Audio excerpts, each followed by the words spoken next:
अस्सलाम वालेकुम दोस्तों। अमेरिका से इमरान डिल्लू हाज़िर है आज के वीलाग के साथ। मौज़ूआत तो बहुत सारे हैं, जैसे अमेरिका में सुबह से वैक्सीनेशन कोरोना की शुरू हो रही है। भारत में किसानों का एहतजाज काबू में नहीं आ रहा, वो बल्कि वो एक इंटरनेशनल तहरीक बनती जा रही है। भारत का एक बहुत बड़ा जेलसाजी का नेटवर्क बेनकाब हुआ है, जिसमें वो पाकिस्तान को एक जो है बुराई का जड़ एक तरह से करार देने के लिए जो है प्रोपेगेंडा कर रहे थे। और असल जो इस्तिलाह मुतारफ़ हुई है फेक न्यूज़ की, उस पर भारत का ये नेटवर्क पूरा उतरता है। तो लेकिन चूँकि हमारे मुल्क की अंदरूनी पॉलिटिक्स जो है, लोगों की सारी तवज्जो इस पर है। अभी इस वक्त जो रात को जलसा हुआ पीडीएम का, गुज़िश्ता 2 हफ्ते से हम इसका शोर सुन रहे थे। अपोजिशन कह रही थी कि शायद जो है इसके बाद हुकूमत का चलाओ शुरू हो जाएगा, और गवर्नमेंट का कहना था कि ये जलसा शायद नाकाम तरीन होगा। इस पे बात करते हैं। जो रवायती लोग बातें कर रहे हैं, जो तजदीद हो रहे हैं, मैं वो बात तो नहीं करूँगा। मैं इस पे बात करूँगा कि इसके नतीजे क्या निकलेंगे। एक तो जो मुझे समझ आई सादा सी बात, वो ये है कि इस सारी मशक का एक मुझे नतीजा सामने जो आता नज़र आ रहा है, वो ये है कि जो हमारे यहाँ मारूसी सियासत है, ये उसका तसलसल है।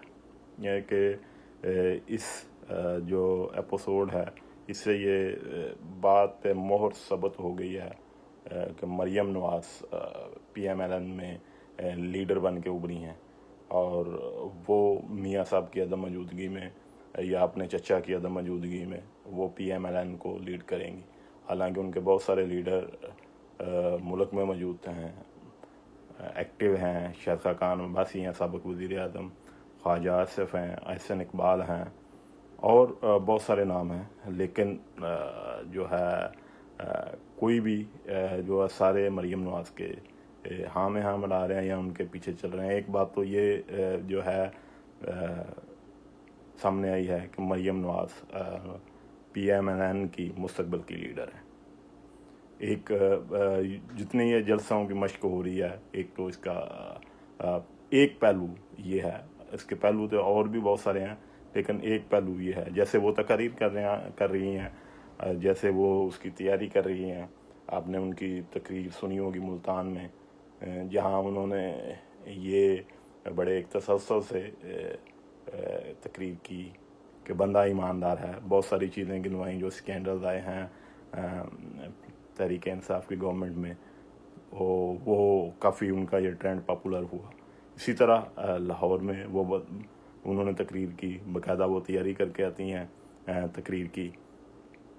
यहाँ उन्होंने जो है एक नई चीज़ सामने लाई हैं कि क्वारंटाइन पे उन्होंने बड़ी बात की कि जी गैस, बिजली, आटा, चीनी, अद्वियात, मीडिया की आज़ादी, नौकरियां सब क्वारंटाइन में चली गई हैं। तो इसको उन्होंने अपनी तकरीर का जो है नुक्ता के तौर पे मेन जो मैं कहूँगा फोकस उन्होंने इस पे किया। तो एक तरह से वो बाकायदा तकरीर की उनकी भी तैयारी होती है। ये उनको बतौर लीडर ये सारी जो है वो मशक कर रही हैं। तो एक तो इसका पहलू ये है।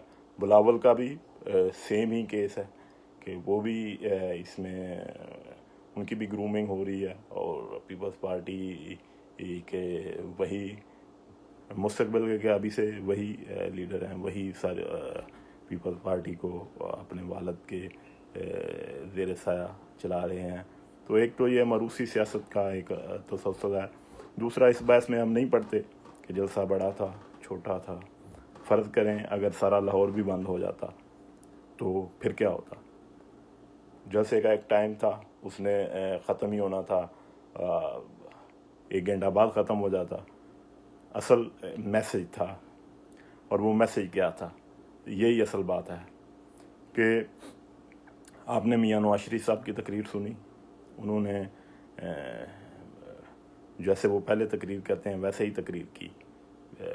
हर चीज़ उनकी जो है वैसे ही थी, लेकिन सिवाय इसके कि उन्होंने जो है इस्तारे इस्तेमाल किए महकमा ज़राअत का, वापडा का, इस तरह के, लेकिन उन्होंने बराह रास्त इस तकरीर में किसी शख्सियत, किसी जनरल का नाम नहीं लिया।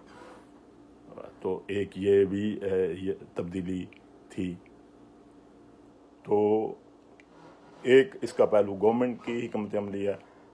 मैं कहूँगा कि किसी अक्लमंद आदमी ने, सियाने आदमी ने गवर्नमेंट को मशवरा दिया, उन्होंने पहली दफ़ा कोई अक्लमंद बंदे का किसी का मशवरा माना है कि उन्होंने कोई रुकावट नहीं डाली, मुल्तान की तरह गलती नहीं की।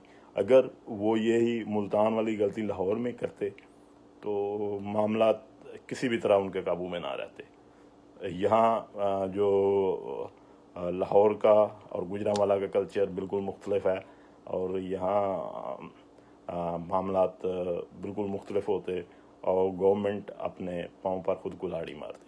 तो ये गवर्नमेंट की बड़ी कामयाब हिकमत अमली है कि उन्होंने जलसे को रोका नहीं।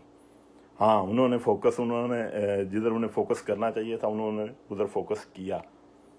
उनके मीडिया सेल इस पे लगे रहे, उनके हामी टीवी चैनल इस पे लगे रहे। जलसे की कोई जगह जो खाली थी वो उनकी कैमरों की नज़र से नहीं बची।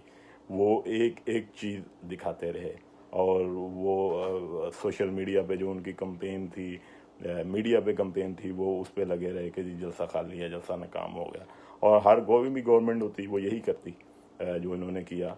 तो इस तरह से एक तरह से उन्होंने बेहतर मैं कहूँगा मैनेज कर लिया इस मामले को। हाँ, अब कोई बड़ा ऐलान मुतवक्को था कि शायद पंजाबी में कहते कि गल वध जाए, गल वधेगी, लेकिन गल वधी नहीं। कोई ऐलान नहीं हुआ, इस्तीफ़ों का ऐलान नहीं हुआ, कोई लॉन्ग मार्च की डेट नहीं आई। तो ये क्यों हुआ, इस पे हर तरफ बात हो रही है, सवाल हो रहे हैं। तो इस पे मेरा जो तजरिया है या जो ख़बर है वो ये है कि वो टाइम देना चाहते थे, और टाइम दिया गया, और शायद आखिरी दफ़ा टाइम दिया गया है। और टाइम इमरान खान को नहीं दिया गया, टाइम इस्टेब्लिशमेंट को दिया गया, आखिरी दफ़ा दिया गया है। चूँकि इससे पहले मौलाना फजल रहमान के साथ हाथ हो चुका है, उन्हें यकीन दहानी कराएगी कि आप जाएं, और ये लाडला नहीं रहेगा जो मौलाना फजल रहमान का तकिया कलाम है। फिर शहबाज शरीफ के साथ यही हाथ हुआ, और ताज़ा तरीन यही हाथ जो है मरियम नवाज और बिलावल के साथ हुआ है चीबी में, कि उन्हें यकीन दहानी कराई गई, लेकिन बाद में उनके साथ हाथ हो गया। तो अब अगर हाथ होगा तो फिर मामलात किसी के भी कंट्रोल में नहीं रहेंगे। जैसा कि मौलाना फजल रहमान ने ऐलान किया है कि जनवरी के आखिर या फरवरी के शुरू में वो लॉन्ग मार्च करेंगे। तो एक तरह से ये 50 दिन का टाइम बनता है। 50 दिन बहुत हैं, और ये जो डेट बनती है फरवरी के स्टार्ट में, उस वक़्त तक सेनेट के इलेक्शन भी बिल्कुल करीब होंगे। तो अपोजिशन किसी भी सूरत जो है मामलात को सेनेट के इलेक्शन तक नहीं जाने देगी, और यही इनकी हिकमत अमली है। एक तो मुल्क के जो हालात हैं, जो हमारी मीशत की सूरत हाल है, जो मुल्क में वायरस की वजह से सूरत हाल है, हर बंदा डरा हुआ है। तो ये अपोजिशन का बेहतरीन फ़ैसला है कि उन्होंने वक़्त लिया है और वक़्त दिया है। लेकिन मेरी राय ये है कि उन्होंने वक़्त इमरान खान को नहीं दिया, उन्होंने वक़्त इस्टेब्लिशमेंट को दिया है, और आखिरी दफ़ा दिया है कि उनके पास ये 50 दिन का वक़्त है। अगर वो कुछ कर सकते हैं तो कर लें। अगर इन 50 दिनों में कुछ ना हुआ तो मेरी नाकस राय ये है कि फिर गल वध जानी है, और फिर शायद मामलात किसी के भी काबू में ना रहें। और ये 50 दिन का टाइम मुझे लगता है कि अपने तजर्बे की रोशनी में اپوزیشن نے. مولانا فضل الرحمان کا ایک وسیع تجربہ ہے. نواز شریف 3 دفعہ وزیر اعظم رہ چکے ہیں. آصف زرداری بھی اقتدار کا کھیل خوب جانتے ہیں. تو انہوں نے بڑی سوچ سمجھ کے یہ 50 دن کا ٹائم دیا ہے، اور میرا خیال ہے ان 50 دنوں میں کوئی نہ کوئی نتیجہ نکل آئے گا. آج تک کے لیے اتنا ہی. ملتے ہیں اگلے ویلاگ کے ساتھ. میرا چینل لائک کرتے رہیں اور اپنی رائے دیتے رہیں. شکریہ.